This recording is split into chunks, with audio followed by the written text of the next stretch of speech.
They told you the first president of the United States was George Washington. They carved his face into stone. They printed his portrait on currency. They wrapped his image in myth and called it destiny. From elementary school classrooms to marble monuments in the Capitol, the story was simple, polished, and final. America began under Washington. But what if that story was not the whole truth? What if the very foundation of American leadership was built on a quiet erasure? What if the first president was not the man on the dollar bill, and the truth was deliberately compressed into a footnote so small that generations never saw it? Because before George Washington placed his hand on the Bible in 1789, another man had already held the title of President of the United States. His name was John Hanson, and the fact that most Americans have never heard that name is not an accident. It is a story of constitutional confusion, political myth-making, and the deliberate shaping of national memory. To understand how this happened, you have to go back to a time before the Constitution, before the polished republic, back to a fragile confederation stitched together by war. In 1776, the 13 colonies declared independence from Britain, but independence was only the beginning. What followed was chaos, unpaid soldiers, collapsing currency, foreign threats, and states that behaved like small, suspicious countries rather than a unified nation. The fledgling United States needed structure. It needed coordination. It needed leadership. So in 1781, after years of debate, the states ratified the Articles of Confederation, creating the first national government of the United States. This government did not have an executive branch like we know today. There was no powerful presidency, no cabinet, no centralized authority commanding armies or vetoing legislation. Instead, there was Congress. And Congress elected a presiding officer. That office carried a formal title, President of the United States, and Congress assembled. On November 5, 1781, that office was filled by John Hanson. Hanson was not a general. He was not a towering plantation owner from Virginia. He was a merchant and statesman from Maryland. But when Congress selected him as its presiding officer, he became, by title, President of the United States. This was not symbolic. Under the Articles of Confederation, Congress was the national government. There was no separate executive. The President of Congress signed documents, corresponded with foreign powers, oversaw administrative matters, and in many ways embodied the leadership of the nation. Hanson served a one-year term. During that time, the Revolutionary War was still underway. He dealt with financial instability, troop demobilization, and diplomatic recognition. He presided over Congress as it accepted the British surrender at Yorktown's aftermath and navigated the fragile early sovereignty of the new republic. And yet his name is rarely mentioned outside specialized historical discussions. Why? Because after the war ended and the weaknesses of the Articles of Confederation became undeniable, a new document was drafted, the Constitution of 1787. This Constitution created a radically different office, a singular executive with defined powers, independent authority, and national visibility. It created what Americans now recognize as the presidency. In 1789, George Washington was elected under this new constitutional framework. He was not the first man to hold the title President of the United States, but he was the first president under the Constitution. That distinction matters. But over time, nuance was erased. The founders themselves understood the difference. They did not consider the presidency under the Articles equivalent to the executive created in 1787. The earlier office was primarily procedural, a presiding officer chosen by Congress, not a nationally elected executive. Yet as American mythology grew, complexity became inconvenient. A nation prefers clean origin stories. Washington became the first president, not because no one held the title before him, but because the new constitutional order redefined what the presidency meant. The old office faded into obscurity. But obscurity is not the same as non-existence. John Hanson was not alone. Before Washington, several men served as President of Congress under the Articles of Confederation, including Peyton Randolph, Henry Laurens, John Jay, and others. Hanson's distinction lies in being the first to serve a full one-year term after the Articles were fully ratified by all 13 states. And that ratification detail is where the controversy lives. Some historians argue that because Maryland was the last state to ratify the Articles in 1781, and Hanson was elected after that ratification, he was technically the first president of the fully unified United States government. This claim has been amplified in certain circles as proof that Washington was not the first president. But the reality is more layered. The presidency under the Articles had no independent executive power. It had no veto authority. It had no control over a standing army. It was not elected by the people or an electoral college. It was chosen by members of Congress and largely functioned as a moderator and administrator. Calling Hanson the first president in the same sense as Washington would be misleading. Yet erasing him entirely is equally misleading. The shock is not that Washington was not first. The shock is that American civic education rarely explains the transition between two completely different governmental systems. The real foundational lie is not that Washington served first. It is that the story of American leadership begins neatly in 1789. It does not. It begins in confusion, experiment, and fragility. During Hanson's presidency, Congress established Thanksgiving as a national day of observance in 1782. It adopted the Great Seal of the United States. It managed foreign affairs and struggled to pay soldiers. It dealt with mutinies and financial crisis. These were not ceremonial tasks. They were existential.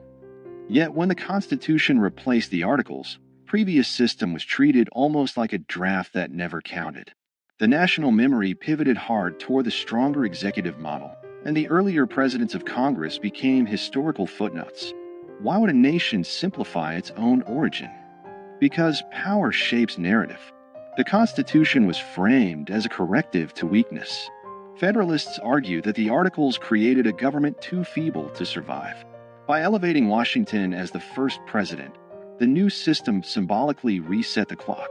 It framed 1789 as year one. The earlier period became a prelude rather than a beginning. This was not necessarily a malicious conspiracy. It was nation-building through storytelling. But storytelling always chooses emphasis. And when emphasis becomes repetition, repetition becomes truth. Over time, monuments, textbooks, and civic rituals reinforce the narrative. Washington was father of his country. He set precedents. He defined the executive branch. He stepped down voluntarily, shaping democratic norms. All of that is true. But what disappeared in the retelling was a messy prologue. The presidency did not emerge fully formed. It evolved. Under the Articles of Confederation, the central government had no power to tax. It could not compel states to provide troops or funds. Economic instability led to unrest like Shays' Rebellion in 1786–87. These crises exposed structural weaknesses. The Constitutional Convention of 1787 was not simply an upgrade, it was a reinvention. The executive office created in Article 2 of the Constitution bore little resemblance to the presiding officer of Congress under the Articles. Washington's presidency represented a new experiment entirely. But here is where document shock enters the story. The Articles of Confederation explicitly use the title President of the United States in Congress assembled. That phrase is preserved in historical records. It is not folklore. It is written law. That means technically that someone held the title before Washington. The shock is not fabricated. It is documented. The question is not whether Hanson held the title. He did. The question is whether holding that title made him equivalent to the constitutional presidency Americans celebrate. It did not. But the refusal to explain that difference clearly has fueled decades of confusion, and in some cases, deliberate myth-making.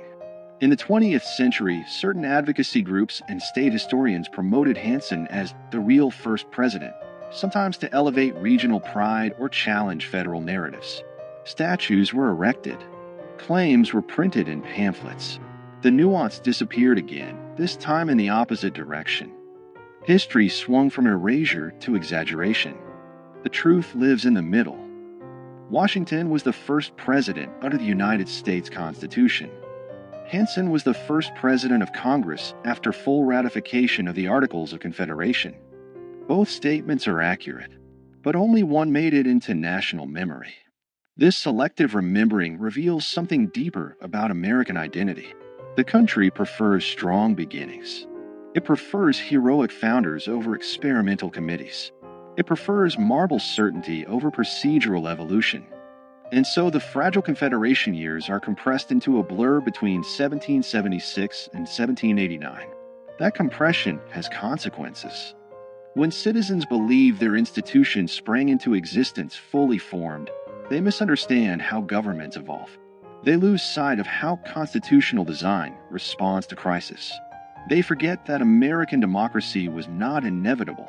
It was negotiated, revised, and sometimes nearly abandoned. John Hanson's obscurity is not a scandal in the sense of conspiracy. It is a symptom of how nations curate memory. But in a broader sense, it does change everything. Because if the first chapter of the presidency has been simplified, what else has been streamlined for comfort? What other transitions have been flattened into clean narratives? The early republic was unstable. The Articles government was weak by design. Many Americans feared centralized authority after living under British rule. The pendulum swung towards state sovereignty, and then swung back when that model proved insufficient. Washington's presidency did not emerge from triumph alone. It emerged from failure. Understanding Hanson's role forces us to confront that failure. It reminds us that the United States had a first attempt at national government that did not work as intended. It reminds us that the presidency itself was born from revision. And it challenges the idea that history is a straight line. If Hanson is remembered only as a trivia question, was Washington really first? The deeper lesson is missed. The deeper lesson is institutional transformation. The presidency Americans know today is not static.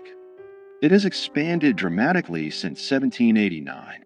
Executive power has grown through war, legislation, judicial interpretation, and precedent. From Washington's cautious leadership to the sweeping authority exercised during the Civil War under Abraham Lincoln, to the global executive power of modern administrations, the office has continuously evolved. Recognizing the earlier presidency under the Articles reveals that evolution in its earliest stage. It shows that titles alone do not define power. Structures do. And structures can change. In the end, the accusation embedded in this story is not that America lied about Washington. It is that America simplified itself. It presented a polished origin instead of a complicated birth. John Hanson's relative obscurity is not an injustice of race or suppression in the way other historical erasures have been.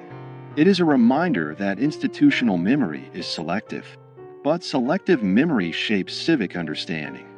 When citizens learn that there was a president before Washington, even if only in a different governmental form, they are forced to reconsider what first really means.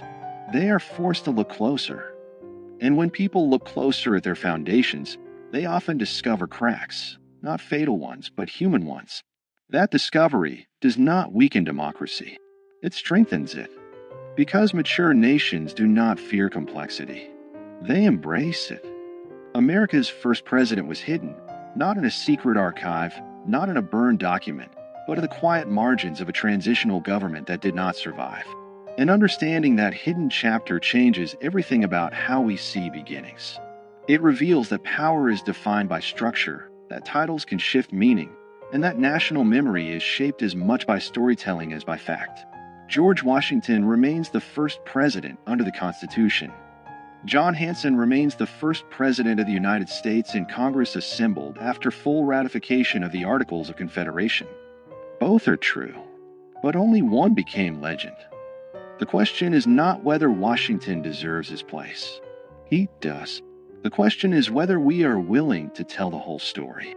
Because the moment we admit that the presidency had an earlier form, weaker, different, experimental, we acknowledge that America itself was once uncertain, unfinished, and fragile.